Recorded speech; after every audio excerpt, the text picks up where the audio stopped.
never die. Nerf this.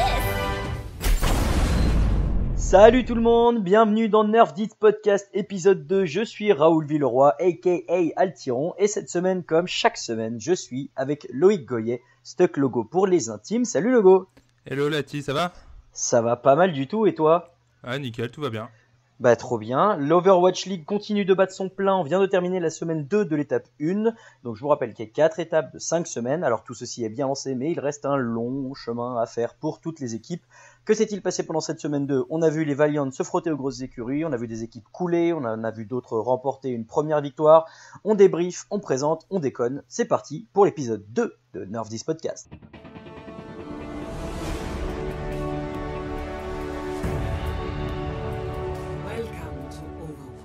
Premier match de cette semaine, Logo, c'était le match très attendu des Los Angeles Valiant face aux London Spitfire. Les Valiant, on l'avait dit la semaine dernière, qui avaient une grosse semaine avec d'abord les New York Excelsior et les Spitfire. On est resté sur ce match-là. Pourquoi ? Parce qu'il était très serré. Les Spitfire se sont imposés 3-2, mais les Valiant avaient fait un beau retour avec les deux premières maps perdues, puis les troisième et quatrième maps gagnées. Un peu surpris, agréablement surpris parce que je m'attendais pas à ce qu'ils résistent aussi bien. Je sais pas ce que toi t'en as pensé, mais il y a quand même du positif pour Los Angeles. Bah moi il me semblait que Londres était une équipe plus difficile à prendre pour les Valiant que New York et vu le résultat du premier match de Los Angeles, je voyais pas les Valiant accrocher autant Londres et c'était quand même une très très bonne surprise de se dire ok, il y a quand même, bon c'est pas passé cette fois-ci mais il y a quand même des équipes qui sont pas full coréennes qui peuvent les taper, ça s'est pas joué à grand chose là, c'est joué à quelques clutch play, c'est joué aussi sur la fatigue sur la fin de map, mais voilà, c'était un match qui était encourageant dans le sens où on a tendance à dire ouais il y a les trois équipes coréennes et après il y a le reste du monde, on n'est pas à l'abri de voir quand même que là Londres qui est quand même parmi les deux plus gros favoris avec Séoul, ils ont failli se chuter et honorablement, hein. C'est pas qu'ils ont mal joué Londres, hein. C'est que les Valiant étaient au niveau. Ouais, alors simplement il y a juste moi un truc qui m'a un peu chafouiné, je vais dire, sur ce quad map, c'est que au moment de la cinquième qui était la Lee Jung Tower, donc qui est la map de contrôle qui départage les deux équipes, j'ai l'impression que dans leur tête les Valiant avaient craqué. En l'occurrence sur le deuxième point qui est alors je sais pas quel est le nom exact de celui-là, mais qui a en gros la tour au milieu. Il s'appelle pas la tour, c'est les jardins, je crois. C'est les jardins, bon. Les Valiant se sont fait allumer par la fatale de Birdring et personne n'a vraiment essayé de le contrer. Ils ont tous essayé d'aller jouer le point, mais ça avait l'air très désorganisé. Je sais pas si c'est la fatigue, je sais pas si c'est le manque d'expérience face à des rosters un peu plus rodés. Mais moi j'ai trouvé à ce moment-là, c'est un peu ce qui m'a embêté sur ce quad map, c'est que en arrivant en cinquième, ils y croyaient peut-être tellement pas qu'ils ont laissé tomber. C'est des maps très particulières, hein, quand même les contrôles. Il y a une gestion du rythme qui est assez particulière parce que la dive fonctionne très très bien en attaque, mais derrière en défense, faut pouvoir gérer le rythme et avoir une très très bonne vision macro de ce qui se passe de l'autre côté, de savoir les ultis. Et là pour le coup il y avait un problème d'info. Les Valiant avaient eu ce problème-là déjà sur le premier match. Ils avaient du mal à scouter vraiment ce qu'avait l'équipe adverse en termes d'ulti, en termes de compo, les routes qu'ils prenaient. Là pour le coup c'est là où on l'a vu, mais d'une manière générale sur l'ensemble du quad map, les Valiant avaient quand même très très bien divé. L'agressivité des Spitfire qui est une équipe qui est quand même très agressive, qui va vraiment de l'avant, avec Gesture notamment qui est vraiment un tank qui va dans le lard, hein. Les Valiant ils ont bien su dive in pour punir ça, pour punir notamment Gesture qui est peut-être allé un peu trop loin. Ça se joue à ça. Après au talent brut, et c'est là où on voit que c'est sur les maps, la map contrôle qui est encore une fois là où le team play est un petit peu moins important et c'est plus le scouting et le skill perso surtout. Ouais, et le talent brut, ils craquent là-dessus alors qu'ils avaient pris la première map contrôle, les Valiant. Vas-y, je t'en prie, vas-y. Moi j'allais enchaîner, revenir un peu sur le début du match. Les deux premières maps, je l'ai dit, qui sont remportées par Spitfire, qui étaient Dorado et Horizon. Et j'ai trouvé que sur ces deux-là, tu avais beaucoup, les Valiant, et c'est un peu le reproche que je leur fais depuis le début de la saison, ils mettent du temps à démarrer. Et là, tout de suite, face au Spitfire, il faut être à fond tout de suite. Tu peux pas te permettre d'arriver un peu léger. Et je les ai trouvés en sur-régime tout le match. ils arrivent à obtenir un deuxième point sur Horizon, mais de très peu, et à chaque fois c'est hyper serré. Après, heureusement, ils arrivent à se rattraper, mais malgré tout le bien qu'on vient d'en dire, il faut quand même, je trouve qu'ils arrivent à démarrer leur match un peu plus rapidement. T'as des bonnes choses après, et c'est dommage parce que ça passe pas à grand chose. Ils passent à quelques mètres du point B sur Dorado, mais il y a un très bon il y a un quadra-kill de Soon, mais qui a annihilé derrière, qu'en profite, vient tuer toute l'équipe adverse. Donc moi j'aimerais bien que ces Valiant, dont on attend beaucoup, parce que voilà, c'est une des équipes très fortes hors Corée et avec nos Français, Soon et Co, j'aimerais bien qu'ils commencent leur match d'entrée à chaque fois à ce niveau-là, et peut-être qu'ils peuvent surprendre une grosse équipe un jour. Oui, je suis assez d'accord. Il y a, du côté des Spitfire, il y a quand même une question qui est assez intrigante, c'est le rôle de Rascal dans cette équipe. Très clairement, Londres a 2 DPS titulaires qui sont Profit et Birdring, qui sont très très forts et qui ont en plus des rôles vraiment définis. Birdring, c'est le hitscan et Profit fait tout le reste. Oui. Et Rascal, en fait, qui était vraiment la star des Kongdu Pantera pendant l'Apex, il joue très peu. Il a joué qu'une seule map sur Squad Map. Je crois qu'il en a joué un autre sur l'autre Squad Map qui a fait les Spitfire. Il n'avait pas joué de toute la première semaine, je m'excuse de couper. Il n'avait pas du tout joué. Ouais, c'est assez surprenant parce que 2 maps en 4 matchs. C'était quand même une star, hein. Rascal, c'est un nom qui doit parler à ceux qui suivent la scène e-sport Overwatch depuis un certain temps. Ce qui peut expliquer ce manque de temps de jeu de Rascal, c'est ses pics. Il a des pics qui sont assez exotiques et qui sont pas très méta. Il aime bien jouer Mei, Sombra, Doomfist et bon. Mei est un tout petit peu joué sur Junkertown. On a vu Rojung qui le fait. Bon, Rojung le fait très bien. C'est Rojung quoi, c'est ça. Lui, il peut se le permettre. Voilà, et Sombra est un tout petit peu joué sur Horizon, mais bon, c'est vraiment des cheese en fait. Hein. C'est pas vraiment standard. Et du coup, Rascal est moins utile du coup dans la composition d'équipe. Et en plus, il profite et Birdring, c'est quand même un duo qui est assez incroyable. C'est peut-être le duo le plus homogène, qui a la plus grande versatilité dans le choix des héros qu'ils ont. Et ils sont vraiment très forts. Donc du coup, Rascal, qu'est-ce qu'on en fait? Est-ce qu'on peut pas l'échanger à une autre équipe Ouais, est-ce qu'il y a le droit à des échanges pendant la free agency, comme on dit dans les autres sports, mais dans la période de transfert?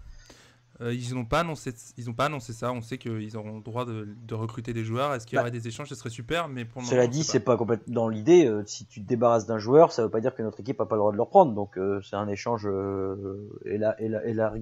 allongé sur le temps, quoi. Oui, c'est-à-dire que les deux équipes se mettent d'accord pour couper 2 joueurs en même temps et après en prendre 2 autres. Ouais, c'est ça. Ouais. On a pas mal parlé de ce premier match. Mais il y a quand même un truc que je trouve super cool sur un match des Valiant, qui sont donc à domicile puisqu'ils sont tous à Los Angeles quand ils jouent une grosse équipe, c'est le public. Quand à la fin de la map de contrôle et à la fin de la map hybride, les Valiant l'emportent, il y a un bruit dans la salle qui est au-delà de tout ce qu'on entend jusqu'à maintenant. Je dis pas que c'est un stade de foot américain, mais c'est pas mal. Et franchement, à la place des Valiant, je peux comprendre que ça te mette un coup de patate de ouf, parce que vraiment c'est bruyant et ça doit être du coup hyper motivant. Voilà, c'est tout ce que j'avais envie de dire.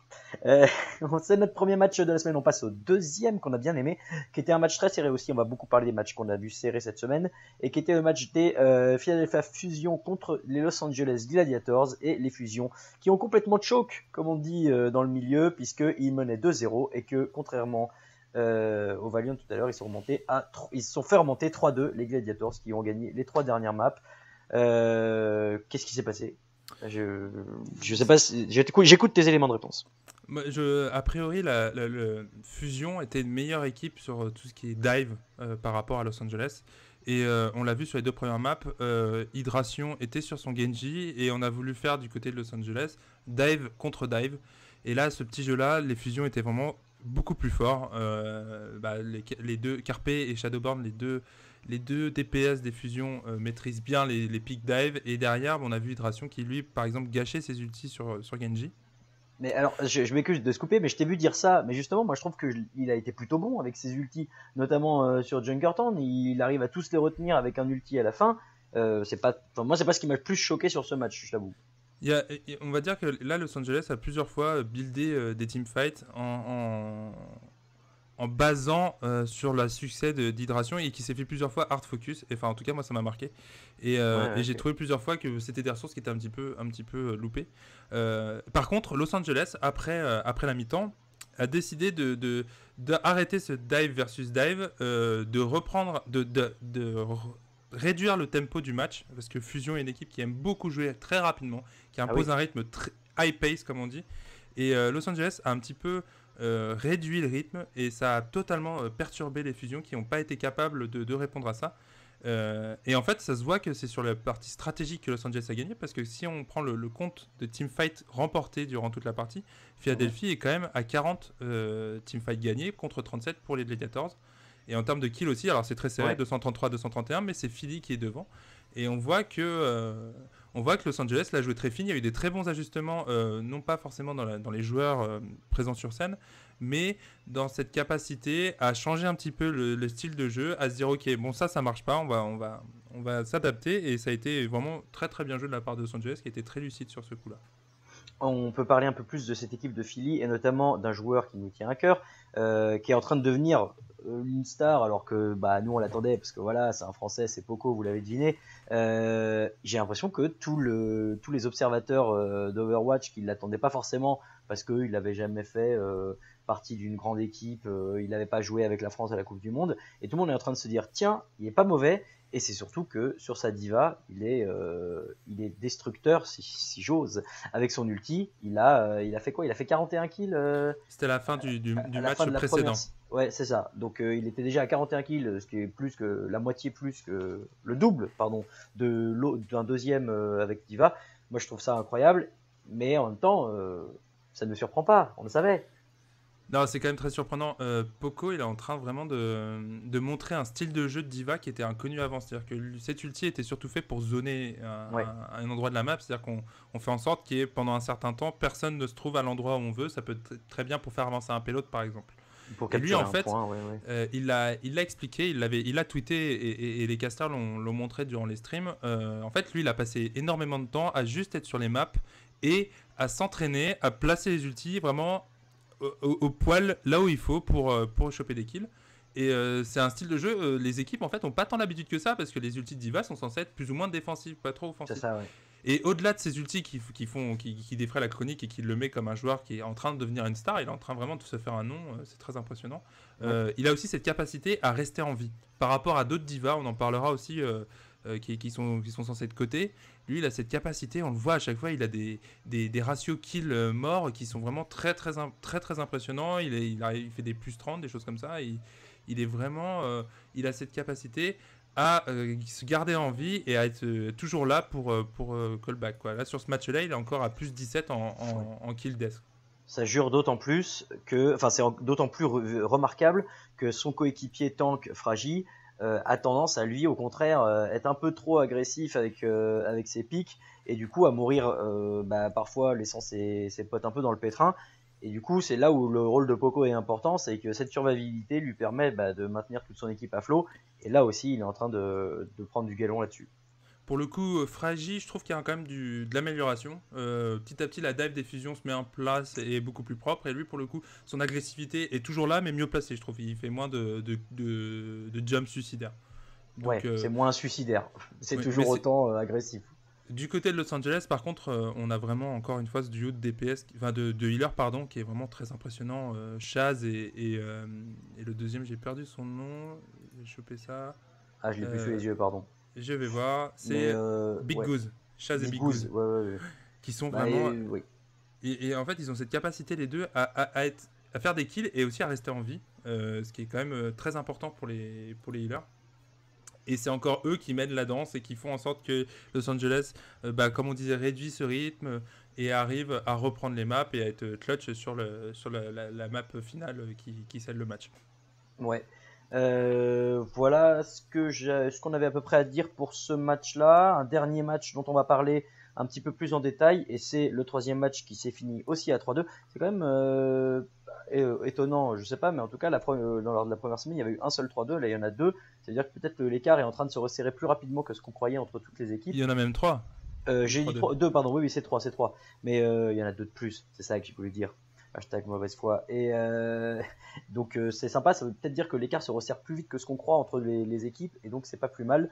Boston Uprising qui donc se sont inclinés 2-3 face au San Francisco Shock. C'était un petit choc justement dans la mesure où les Boston Uprising étaient peut-être plus favoris de ce match parce que le Shock avait une espèce de baby bay dépendance qui est toujours là et dont on pensait que le collectif des Uprising qui avait été un peu décrié avant le début de la saison et qui avait fait taire quelques bouches en gagnant des matchs, finalement ils n'ont pas réussi à en venir à bout. Oui, ça a été un surprenant, alors plus ou moins quand même, puisque c'est deux équipes qu'on voyait vraiment en bas de tableau en début de la saison, et qui finalement sur la semaine 1 ont montré quand même du positif, en tout cas plus que ce qu'on attendait. Donc c'était quand même un mini-choc entre deux équipes qui sont en fait un peu surprises dans cette capacité de choper une 6e, 5e place pour les playoffs. Et oui, Boston en fait a été assez surprenant parce que ils avaient plus de talent, très clairement, mais les Chocs ont très très bien réussi à s'adapter au style de Baby Bay. Et on voit vraiment cette équipe qui tourne autour de lui et quand il est chaud et il est très souvent chaud, l'équipe fonctionne très très bien. Ils ont cette capacité vraiment à encaisser les dives, à être capable de reculer pour vraiment contrer les charges adverses. Et Dante qui pour le moment n'était pas une tresseur très impressionnante du côté de San Francisco, il a réussi en fin de match sur la map décisive à se révéler, à être beaucoup plus clutch et il est sorti de sa boîte et a fait le bon boulot. Ça a quand même été serré jusqu'au bout. Ils se sont battus sur les 3 maps de la Tour Lijiang qui a finalement été remportée par le San Francisco Shock. Et ça aussi c'est sympa. Il y a eu beaucoup de retours d'observateurs qui sont un peu compréhensibles, qui disaient que les matchs en dehors des 3 équipes coréennes allaient pas être les équipes coréennes allaient rouler sur tout le monde et que du coup cette ligue allait s'avérer pas très intéressante. Finalement voilà, il y a un peu de spectacle, ce qui est toujours sympa. Maintenant, on est d'accord que c'est pas des équipes qui se battront pour les premières places. Ça m'étonnerait que les deux fassent les playoffs cette année. S'il y en a un des deux qui les fait, ce sera une très très bonne performance vu ce qu'il y a au-dessus. Maintenant, voilà, au moins, le spectacle est au rendez-vous quand des équipes de bas de tableau s'affrontent, en dehors des Shanghai Dragons, on va pas se mentir. Et c'est ce que j'ai retrouvé de positif, c'est ce que j'ai retenu de positif, en cette semaine, c'est qu'il y a du spectacle à tout niveau, et ça, c'est une bonne idée. Sauf quand les Shanghai Dragons jouent. Ouais, mais ça veut dire. On en reparlera. On prêche pour notre paroisse pendant que j'y suis. Vous savez peut-être qu'il y a la saison d'un autre jeu e-sport très connu qui est League of Legends qui a commencé, et les chiffres du premier jour de diffusion sont inférieurs, cher ami, aux chiffres de diffusion du premier soir de l'Overwatch League. Alors Cocorico, bravo à nous. Et sur ces bonnes nouvelles, on va passer aux autres matchs de la semaine.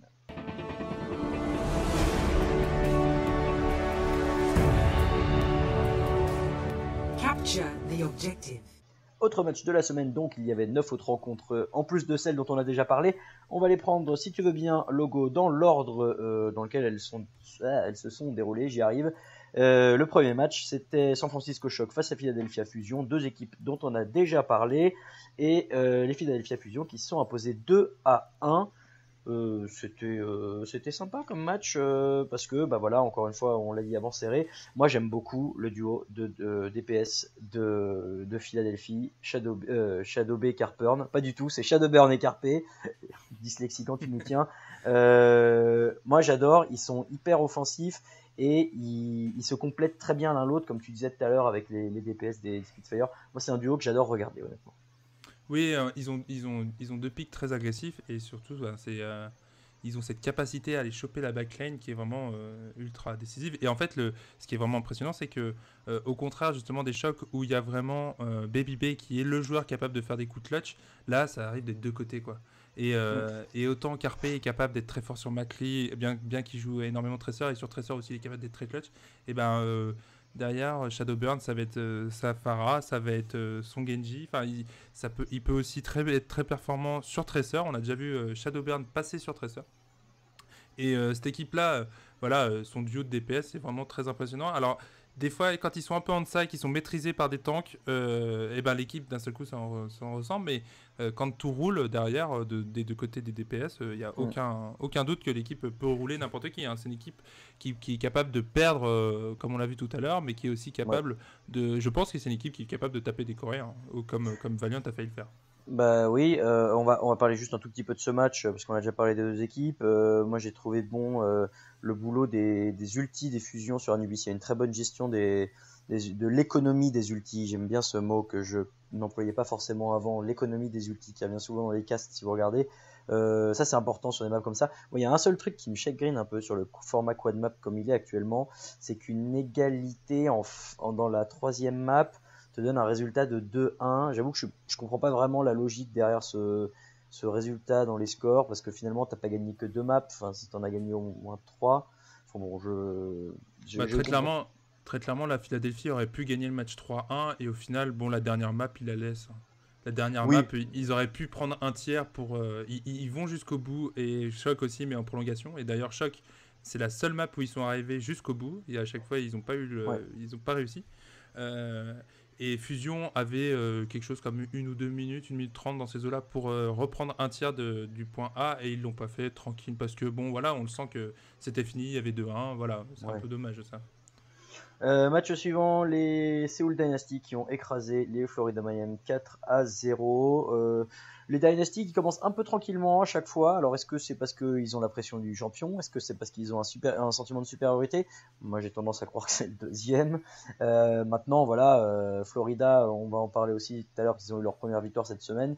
Là sur ce match-là, il n'y avait pas grand-chose à faire, c'était un peu encourageant. Ils prennent très rapidement le premier point d'horizon sur la deuxième map, mais parce qu'ils bousculent un peu Séoul. Et en fait, une fois que les dynasties sont installées, tu peux plus rien en faire. Pour Séoul, c'est un jour normal en tant que leader.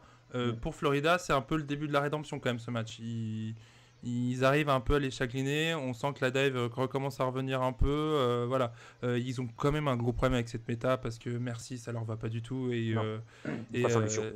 Ouais, très clairement, j'ai perdu le nom du joueur, c'est Zebosai qui vraiment meurt beaucoup trop souvent, il est vraiment trop exposé. Enfin, ils ont du mal avec la merci. En même temps, en face, je m'excuse, mais t'as le meilleur support du monde. Enfin, t'as Ryo Jeong sur Zenyatta. Et le meilleur DPS aussi. DPS. Ouais, c'est ça, en fait, qui a un DPS. Le gars fait limite. Oui, non, je parlais de Fleta, moi, mais. Ah oui, aussi. Ouais, oui, Ryo Jeong, je crois. Je me suis dit quand même, non, mais voilà. C'est peut-être pas le meilleur DPS. En fait, c'est très clair. Alors, Toby n'a pas joué la première map avec Toby, le support des dynasties. Mais lui, il est mort 13 fois seulement, donc en 3 maps, alors que Zebosai est mort 34 fois. Donc même si on fait au ratio par map, bon, c'est énorme. Et c'est là où on voit où est le problème pour Florida. Mais une fois, cette méta, a priori, va rester jusqu'à la fin de cette phase. Et après, on risquerait d'avoir le nouveau patch sans... ça va changer sans merci. Voilà. En tout cas, avec moins de merci. Ouais, ça peut vraiment changer pour eux. Match suivant, les Houston Outlaws qui ont écrasé les Shanghai Dragons 4-0. Les Shanghai Dragons qui font même pas 100 kills en 4 matchs, enfin c'est terrible. Et les Dragons ils se prennent un full hold sur le premier point de Junkertown. C'est limite s'ils passent le premier tournant, enfin il n'y a rien qui marche. Mouma et Colmat, les deux tanks des Outlaws, sont morts seulement 4 fois sur les 2 premiers matchs à eux deux. C'est un truc de malade. Bon bah voilà, maintenant il y a juste une petite erreur sur Numbani des Outlaws avec Roshan qui se fait surprendre très loin et qui du coup meurt, mais bon voilà quoi, les Shanghai ils ont besoin de 5 ultimates pour taguer le premier point. Il va falloir travailler. Non, bah il y a toujours ce problème avec les DPS en fait, hein. Les deux DPS qui sont Undead et Dia qui changent de rôle. On en a parlé la semaine dernière, mais par rapport à la pré-saison, ils n'ont pas le même rôle. Et en fait, c'est deux joueurs qui ont à peu près les mêmes caractéristiques. Et voilà, ça marche pas tout simplement, hein. Le nombre de teamfights, c'est hallucinant. Houston a gagné 36 teamfights sur tout le match, alors que Shanghai n'en a gagné que 9. Et sur les 9 qui ont gagné, il y en a beaucoup où à chaque fois ils ont été obligés d'investir beaucoup trop d'ulti. C'est ça. Match suivant, Houston Outlaws contre Dallas Fuel, et ça c'est un peu inquiétant pour Dallas. Après la classe à Dallas, c'est la crise à Dallas. Les Fuel sont à 0 et 4, alors là c'est seulement leur premier match dont on parle, mais c'est quand même leur première défaite de la semaine. Ils font une fameuse C9, donc ils oublient l'objectif sur le premier point de Junkertown, donc pas d'overtime et la map s'arrête là. Il y a quand même un gros boulot, j'insiste beaucoup, de Mouma et Jake. Jake avec son chacal sur Horizon qui se met sur la poutre en haut dans le deuxième point.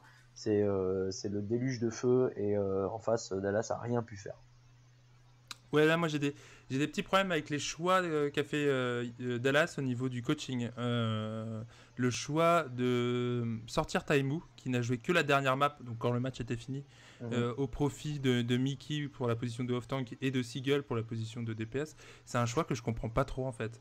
Je trouve que Mickey est vraiment très décevant depuis le début de l'Overwatch League. Alors, j'avais entendu des analystes qui disaient que la réduction du temps de la matrice fait que lui, qui était une espèce de diva, il y a deux types de divas. Il y a les divas très offensives qui vont être off-tank, un peu comme fait Poco. Ça, et il y a les divas un peu plus défensifs qui vont vraiment utiliser la matrice. Et en fait, maintenant, les divas défensives, en fait, c'est plus, il y a un decision making plus important à faire qui est de dire à quel moment je vais utiliser ma matrice parce qu'elle est plus rare. Et lui, en fait, il était un peu bâtard entre ces deux rôles. Et le fait que la matrice soit très longue lui permettait d'être quand même défensif tout en étant un minimum offensif. Et en fait, ce changement de paradigme sur le personnage de Diva fait que Mickey est totalement l'ombre de lui-même. Et derrière, ce choix justement de le laisser sur le terrain à la place de Taimu, c'est quelque chose que j'ai pas du tout compris.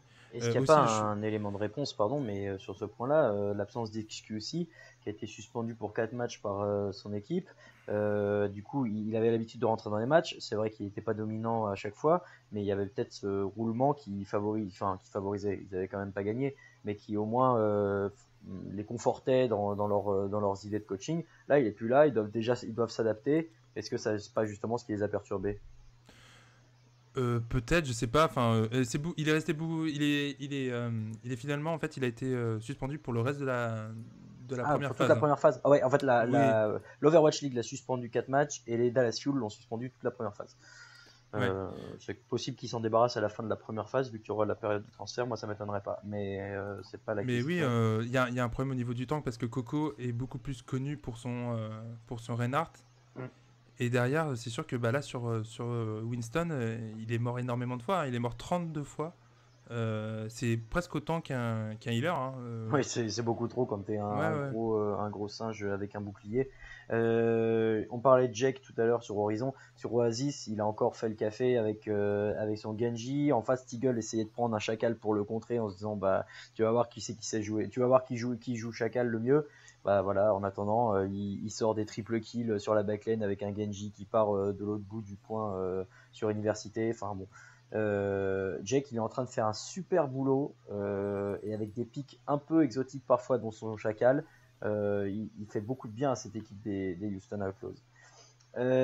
Match suivant, c'était les New York Excelsior contre les Los Angeles Valiant, le premier match des Valiant qui se sont inclinés 3-0 face aux Excelsior. Là aussi, il y a eu des points positifs quand même, puisque ils ont réussi à arracher une égalité à la fin.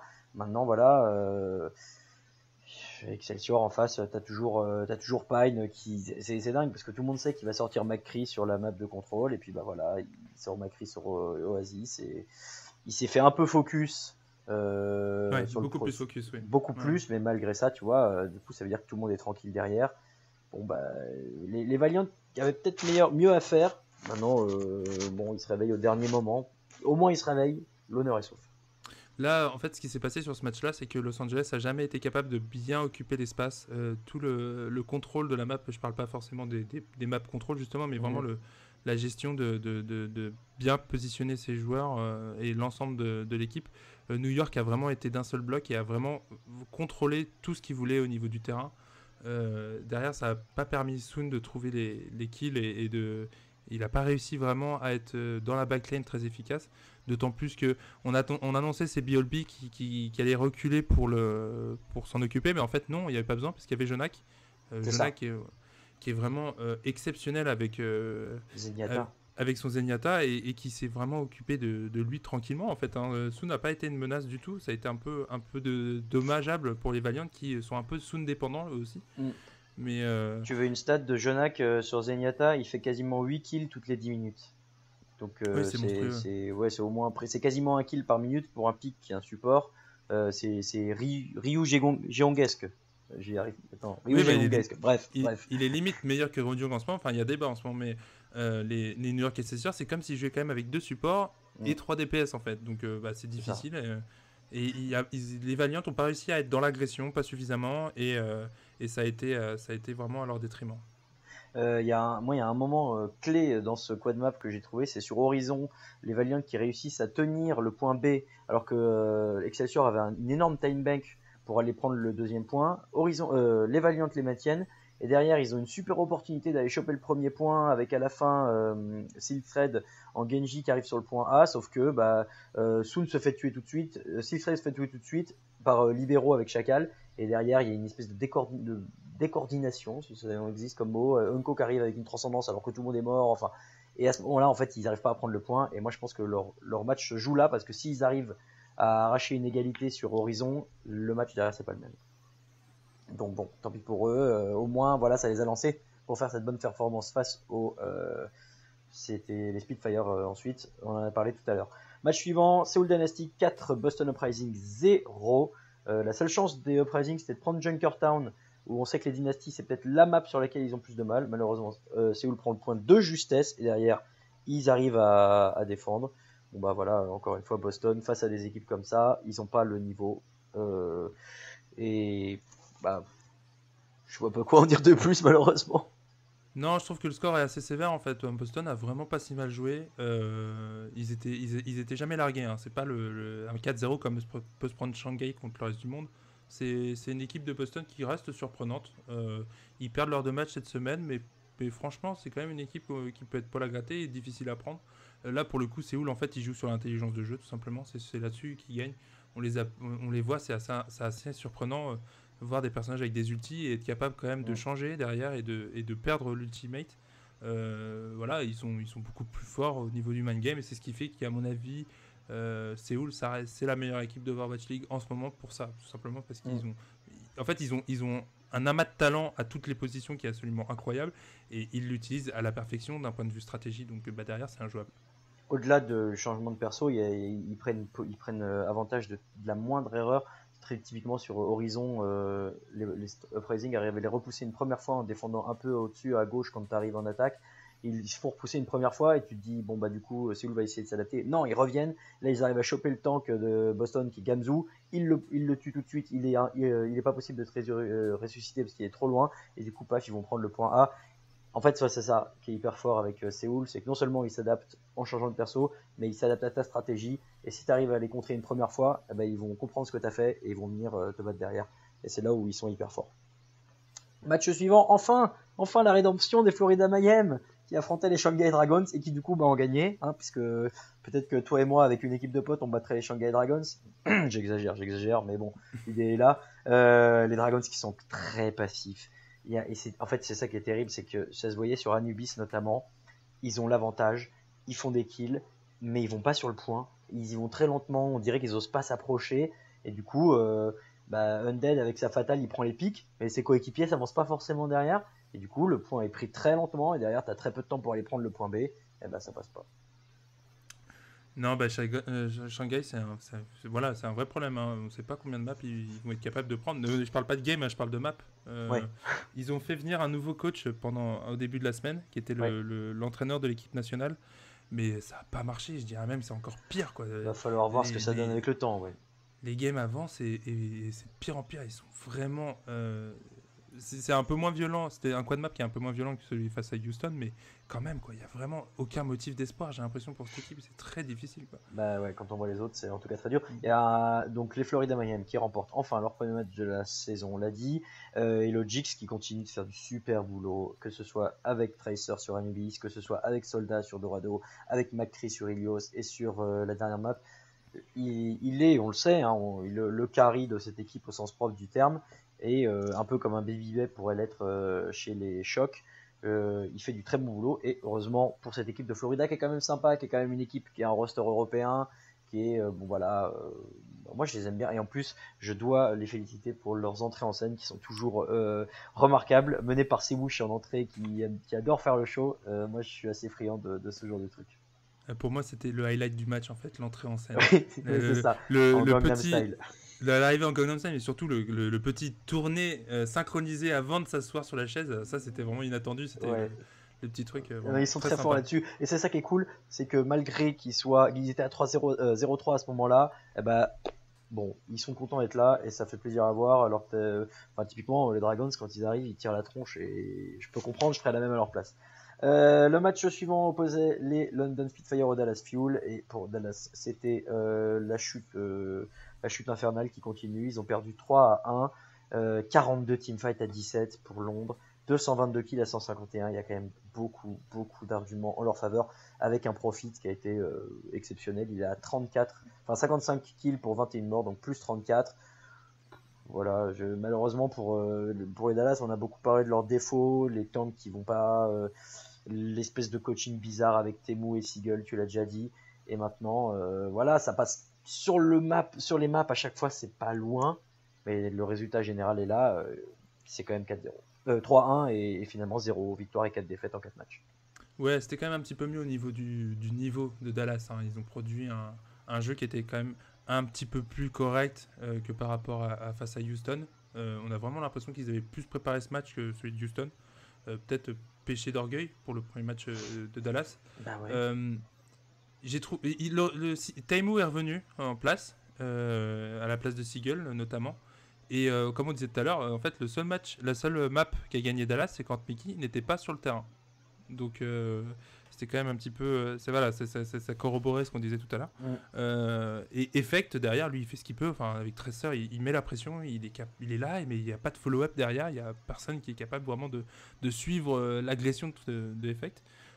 Du côté de Londres, ce qui était rigolo, c'est Bishop, l'entraîneur des Spitfire, qui a été interviewé à la fin du match et qui disait que le plus gros problème qu'avait Londres, c'était qu'ils avaient trop de joueurs de talent et qu'il fallait faire tourner. Merde, vraiment c'est trop triste. Alors on n'aimerait pas du tout être dans leur position.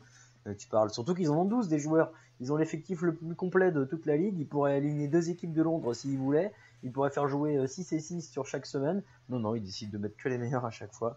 Dont ils mettent pas Rascal, c'est ce qu'on disait tout à l'heure. Enfin bref.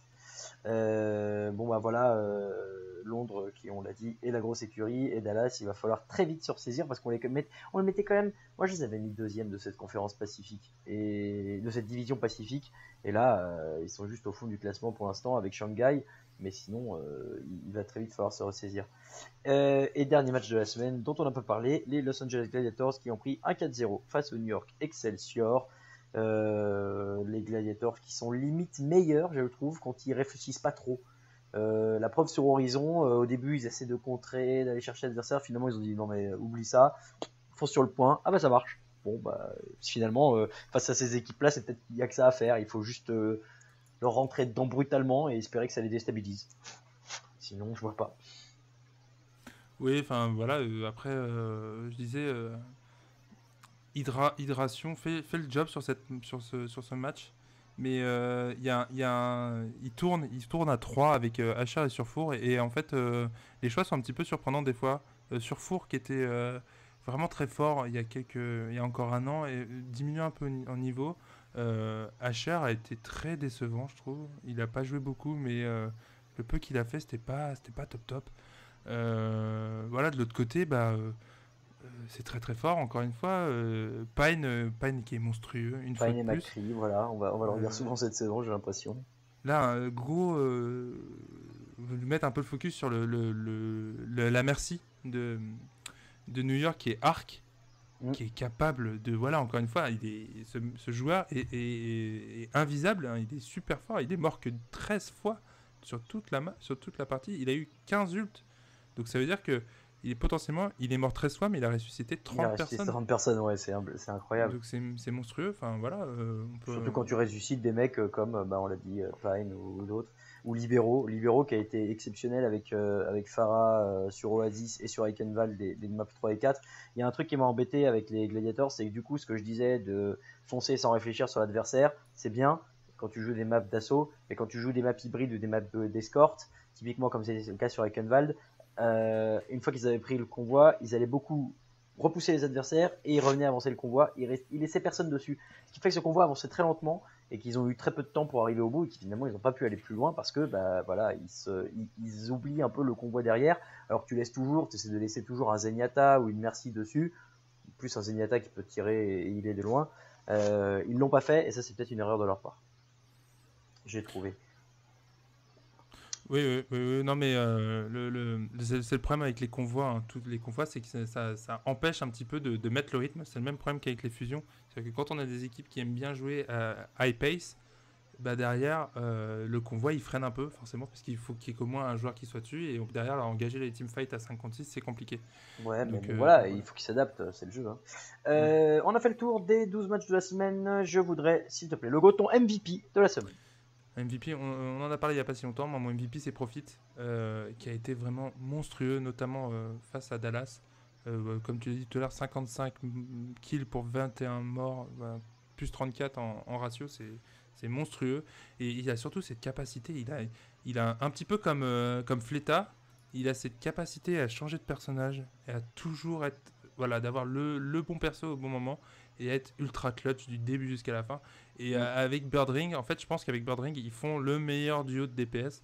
Fleta des dynasties est meilleur que deux, je dirais.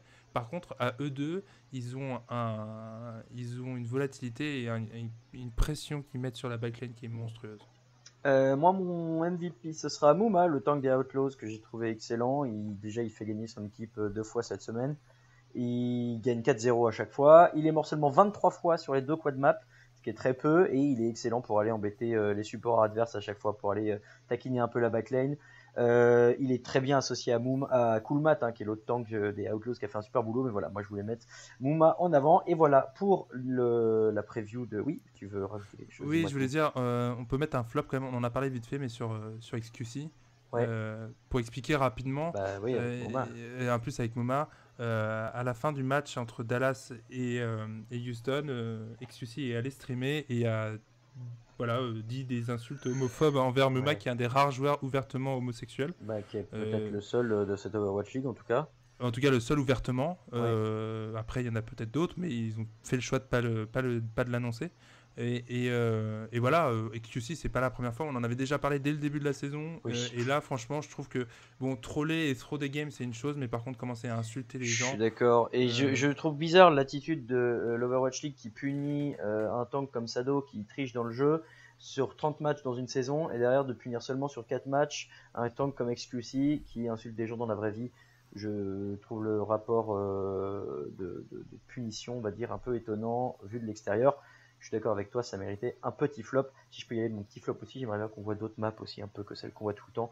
On voit tout le temps les mêmes, il y a d'autres maps qui existent dans Overwatch, n'hésitez pas à nous en rajouter, ce serait plus sympa. On va passer, si tu es d'accord, à la preview de la semaine 3.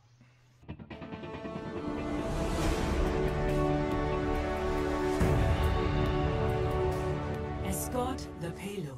Allez, comme chaque semaine, on va vous donner notre petite preview des matchs qui s'annoncent, d'après nous, les plus intéressants.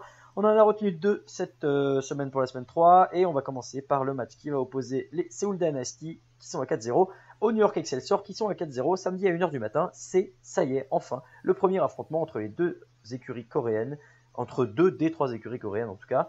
Les Dynasty, à mon sens, sont peut-être favoris dans ce match, dans la mesure où ils ont été un rouleau compresseur à chaque match, alors que New York XL a eu quelques difficultés relatives, hein, somme toute, par rapport à leurs résultats. Mais voilà, moi j'ai hâte de voir ce match parce qu'on va enfin voir ce que donne un affrontement coréen. oui, on va pouvoir commencer un petit peu à voir au-dessus du C'est tableau ça. qui est le meilleur. Euh, Sur le papier, je dirais que Séoul est quand même plus fort pour une raison toute simple, c'est que New York, en fait, est un petit peu décevant sur Sae Belbi, Mm. qui a pas d'impact, qui a pas l'impact escompté pour le moment. On l'avait vu, il avait annoncé vouloir être le MVP de la Ouais. saison, et pour le moment, bah, voilà, il prend un peu le pas par rapport à des concurrents directs pour cette distinction. Et du coup, bah, il va falloir quand même mettre de la pression sur cette backline avec sa Tracer, parce que bah, derrière, Ru Jong, c'est quand même un monstre. Et Toby, c'est peut-être la meilleure merci de l'Overwatch League pour le moment. Donc il va falloir un gros Sao Belbi, c'est difficile à dire son pseudo, c'est Ouais, je suis insupportable. d'accord. À chaque fois, on peut dire C'est SBB, hein, moi ça me va. SBB, ouais, on va dire SBB. Et ça va se jouer là-dessus, je pense, notamment, Mm. parce que derrière, Profit risque de gagner la guerre des tanks, encore que derrière, quand même, c'est très fort du côté de Séoul. Et au niveau des DPS, Ah, bah, voilà, c'est très homogène, quoi. Mais moi, il y a un duel. Ouais, vas-y. je pense que Séoul, à l'intelligence de jeu, peut prendre le dessus. Je suis d'accord. Moi, il y a un duel que j'ai hâte de voir aussi, et on l'a un peu évoqué en ligne, hein, surligné tout à l'heure, c'est Ryu Jeong-Jonak. Le duel des Zenyatta, ça peut être hyper sympa à regarder, puisque Jonak, on l'a dit, est un des meilleurs en ce moment. Ryu Jeong est un des meilleurs supports tout court de l'Overwatch League. Ça peut être sympa, ça peut être explosif. Je vous rappelle, ça c'est samedi à 1h du matin, donc ce sera le deuxième match de la 3e journée. Il y a beaucoup de chiffres à chaque fois, mais vous allez y arriver. Il y a un autre match qui est sympa, et lui, ce sera le... Oui, dis-moi. On fait les pronostics maintenant? Tu les as pas mis? Tu veux les donner maintenant? Je les ai pas, mais on peut... on a l'air tous les deux d'accord de prendre les Dynasty. Oui, sur les Dynasty. Ouais, ok. Bon, on prend tous les deux les Dynasty. Je vais donner les scores quand je parlerai de tous les matchs tout à l'heure. Tu as raison de le rappeler. Deuxième match qu'on vous recommande chaudement, c'est celui des Los Angeles Gladiators qui sont à 2 partout face aux Houston Outlaws qui sont aussi à 2 partout. Ça sera dimanche à 1h du matin, donc ce sera le dernier match de la semaine 3. Et pourquoi on pense qu'il va être sympa, c'est que c'est deux équipes qui vont sûrement se battre pour aller chercher les playoffs. Vu leur dynamique actuelle, peut-être les Gladiators sont un peu en dessous, mais ils ont montré qu'ils étaient capables. Les Outlaws, ils vont être un poil à gratter, on le sait, et ils vont peut-être être plus que ça. Et s'ils veulent l'un ou l'autre aller en playoff cette saison, ça va passer par des victoires face à des adversaires directs. C'en est un. Moi, j'ai hâte de voir ce match-là. Il y a un duel de tanks, notamment de duo de tanks. Les deux tanks américains, Coolmat et Moma pour les Outlaws, contre le tank coréen Bichou et le tank Aerimix. Il est quoi, lui? C'est portoricain? J'oublie tout le temps. Je sais pas du tout. Ouais, je peux pas t'aider. Bon, bref, ces deux tanks-là, Aerimix Bichou versus Coolmat Mouma. Moi, j'ai hâte de voir ça. Et de manière générale, ce match, parce qu'il s'annonce serré, pour moi, est très intéressant. Alors, on peut déjà avoir un élément de réponse, parce que c'est deux équipes qui ont affronté tous les deux Philadelphie. Houston a perdu et Los Angeles a gagné. Oui. Cependant, je dirais que Houston est quand même sur une phase très ascendante. Ils sont capables, ils sont en train de monter en puissance. Oui. Ils ont posé des gros problèmes alors qu'ils ont un style de jeu qui est extrêmement prévisible. On le sait, hein, que Jake va forcer le pick Junkrat et Cleanser derrière va jouer l'autre DPS dont il y a besoin. Et cependant, il trouve les solutions et voilà, un très bon positionnement. Houston qui joue à un rythme très lent et qui est capable de ça. De l'autre côté, on a vu que LA voulait lui faire monter le rythme. Mais par contre, face à Philadelphie la semaine dernière, ils étaient aussi capables justement de mettre le pied sur le frein et d'avoir une bataille un peu plus de tranchées. Donc c'est assez indécis.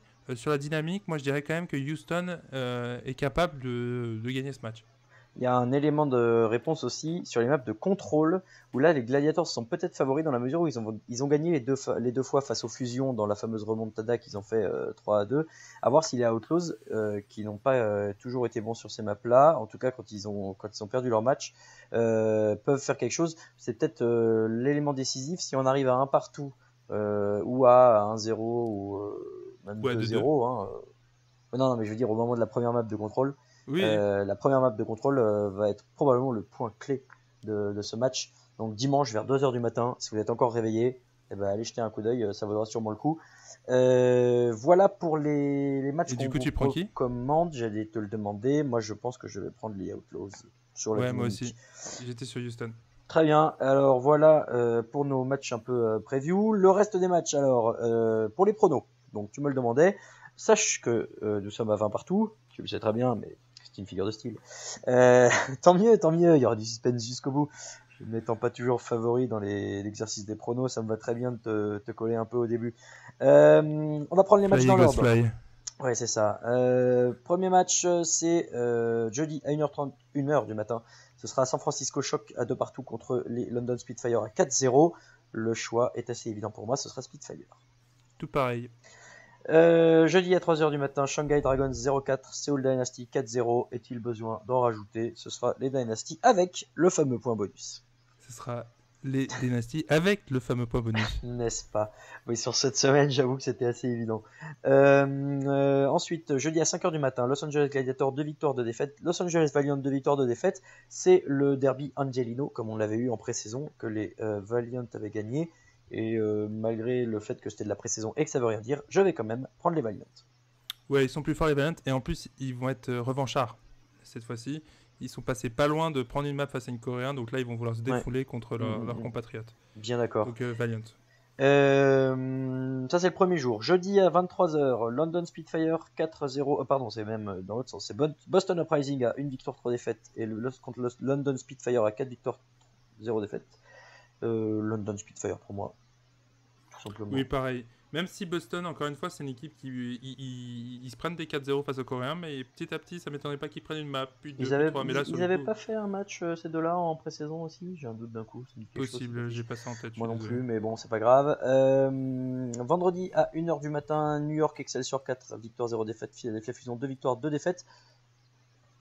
Quel est ton pronostic? Pourquoi c'est pas très raison que c'est moi qui Non, me donne tout le je temps. vais prendre New York quand même. Je vais prendre New York, ça me semble plus sage. Par contre, oui, les Phillies peuvent poser de problème face à cette équipe en dive contre dive comme ça là. CBLB, comme on disait tout à l'heure, est pas forcément au top. Et s'ils sont capables de hard focus John Hack derrière, bah il peut avoir des ouvertures du côté de Philly Je pour les suis prendre. tout à fait d'accord avec toi et je m'attends à un match très serré aussi. Je l'aurais pu le mettre dans les matchs de la semaine, mais en l'occurrence, bon, je vois quand même New York l'emporter comme toi. Houston Outlaws, 2 victoires de défaite. Florida Mayhem, 1 victoire, 3 défaites. C'est vendredi à 3h du matin pour le dernier match de cette deuxième journée. Plus indécis, même si, bon voilà, on sait que les Mayhem ont de la place dans leur effectif. J'en ai marre qu'on dise c'est la seule équipe à 6 joueurs. Donc, je vais dire, ils ont de la place dans leur effectif. Ils ont gagné leur première victoire face aux Dragons, mais je vois quand même Outlaws au-dessus. Et ben moi, je vais prendre Florida sur ce coup-là. Le petit Je pense upset. à l'expérience, le fait que Houston force énormément le pick Junkrat qui est hors méta, Florida peut, s'ils arrivent à garder May en vie, pas May, pardon, Merci en vie, ça va jouer là-dessus. S'ils arrivent à la garder en vie, ils sont largement capables de prendre Houston et pour ça, je vais prendre Florida. Je pense qu'ils sont capables de rebondir sur ce match-là. Tu veux dire qu'ils sont plus à l'aise dans le hors méta que ne le sont les Outlaws? Bah forcément, oui, bah Houston oui. Outlaws n'est pas très divey, ça c'est Non, sûr. c'est sûr. On a déjà parlé du match suivant qui est celui des Seoul Dynasty 4-0 contre les New York Excelsior à 4-0. Il aura lieu à 1h du matin. On prend tous les deux les Dynasty, mais ça promet d'être un gros match. Match suivant, les Shanghai Dragons à 0 victoire 4 défaites contre les Philadelphia Fusion à 2 victoires de défaites. Samedi 3h du matin, ce sera les Fusions pour moi. Easy Money Fusion. Ouais, très bien. Samedi à 5h du matin, vous aurez les Dallas Fuel à 0 victoire 4 défaites contre les San Francisco Shock à 2 victoires et 2 défaites. Alors, est-ce que c'est la première victoire de Dallas pour toi? Je sais pas, j'hésite. C'est pour ça que je te laisse choisir en premier. J'avoue que je sais pas encore. Les Shocks, ils montent des trucs, mais ils sont quand même assez fragiles. Derrière, ils laissent à découvert énormément leur backline, je trouve. Je vais quand même mettre les Shocks. Parce que Dallas me fait très très très peur. Je vais attendre qu'ils rencontrent Shanghai pour les pronostiquer, mais voilà, c'est pas si indécis que ce que peuvent montrer les fiches des deux équipes. Moi je voulais prendre les Fuel, mais maintenant que tu as dit qu'ils étaient fragiles et c'est vrai, ouais, je vais quand même prendre Fuel. Ils peuvent pas arriver à 0,5, c'est vraiment trop honteux. On verra. Donc ouais, Fuel pour moi. Et Dallas qui enchaîne puisqu'il joue déjà le lendemain, donc le samedi à 20h, face au Boston Uprising qui sera une victoire 3 défaites. Pareil, ce match-là, j'arrive pas trop à savoir, même si du coup, moi je pense que comme les Fuel vont gagner la veille, ils vont se reposer sur leur laurier et les Uprising vont les surprendre. Paf, victoire des Boston. Moi, j'ai pensé un petit peu l'inverse en fait. Je pense que ça va être là où Dallas va gagner. Parce que Boston, c'est trop beau pour être vrai, tout simplement. C'est pas très rationnel. Mais je me dis, à un moment donné, ils vont retomber un petit peu. Et surtout, Dallas peut commencer à surprendre. Je pense que petit à petit, ils vont faire des ajustements et ils vont commencer à vraiment afficher la bonne line-up. C'était un peu leur problème. Parce que même, on n'en a pas parlé, mais entre Kusta et Ariuk, il faut qu'ils trouvent le bon healer aussi. Tu ne crois pas en Dream Casper, tu es très décevant. Le match suivant, c'est les Los Angeles Valiant à 2 victoires de défaite contre les Florida Mayhem, 1 victoire, 3 défaites, samedi à 22h. Ça sera un bon horaire en heure française, n'hésitez pas à regarder. Moi, ce sera les Valiant. Ouais, en plus, ils ont de la chance, comme Valiant ont les deux Français qui connaissent bien les anciens Misfits qui sont maintenant en Florida. Ils ont déjà un pré-scouting, donc ouais. bon, je vais mettre les Valiant aussi. Ouais, et le dernier match, on en a déjà parlé, c'est à minuit dimanche. C'est les Gladiators à 2 partout contre les Outlaws à 2 partout aussi. Et j'avais pronostiqué les Outlaws. Oui, moi ça. Aussi. Oui, si je regarde mes pronostics, ça veut dire que je m'attends quand même à ce que les Outlaws finissent à 4 victoires de défaite cette semaine. Ça serait sympa. Ouais, voilà. Oui, ce serait pas immérité. Bon, Hein, on verra ce que ça donnera. Voilà pour nos pronos pour les matchs de cette semaine. Et on approche de la fin de l'émission. Et Logo, tu sais ce que ça veut dire. Il est temps de passer en overtime.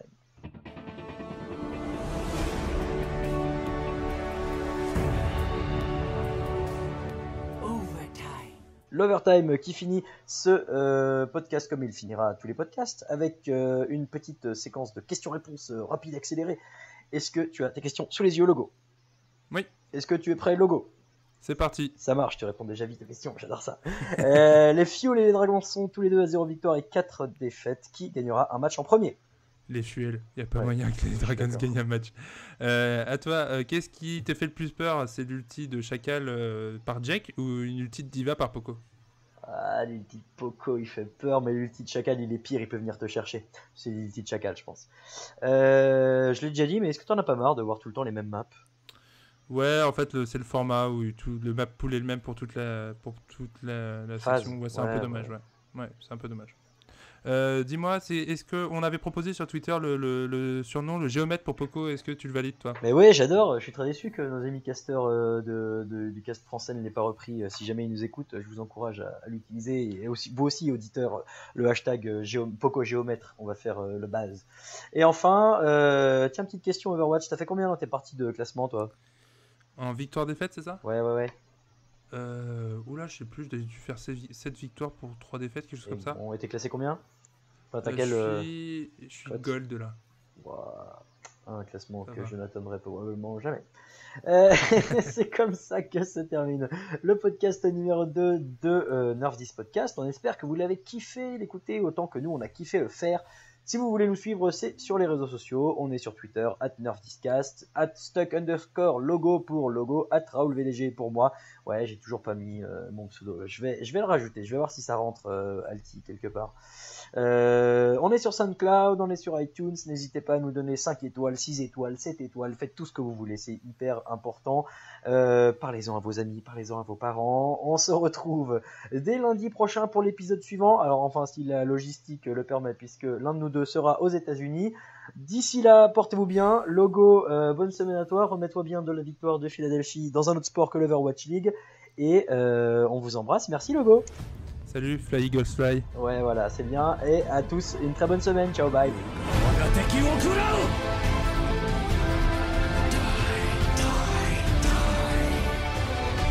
Heroes never die. Nerf